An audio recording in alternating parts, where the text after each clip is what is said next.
าษิตกำข้าวกำบะเก่าล้านนาภูมิพญาคนเมืองวันนี้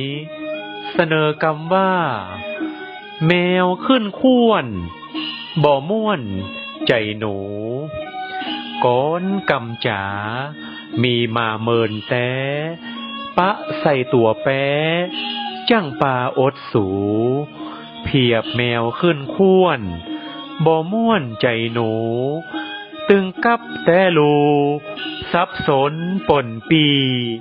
เป็นกู้กัดกันเมินนานก่อนกี้กำเวนมีแต่ไทยบนข้วนบนเทิงล่าเริงสอดไซฟูงหนูเล่นเล่นยามคืน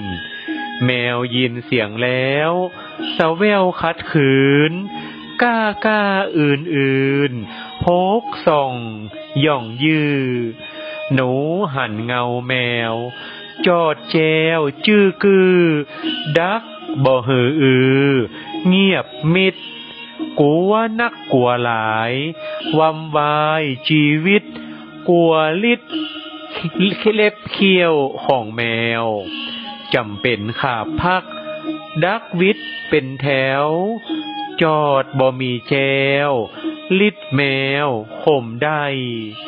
แมวขึ้นข้วนปบสะกดใจหนูตึงกูว่าแต่ลูย่ามหนูยัดใส่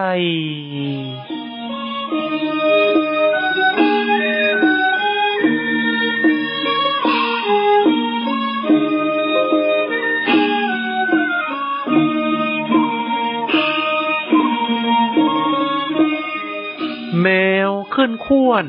บ่ม่วนใจหนูความหมายเป็นกู้กัดกันเป็นตัวแป้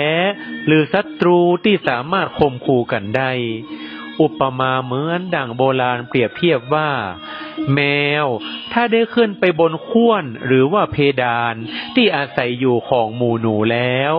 หนูก็จักมักเกิดความเก่งกลัวบักการแล่นออกหน้าป่ากดตัวคติสอนใจคนถูกหน้าที่หูวิธีจัดการปัญหาที่เหมาะสมจักเป็นการดีสุภาษิตกำข้าวกำบะเก่าล้านนาภูมิพญาคนเมืองนำเสนอโดย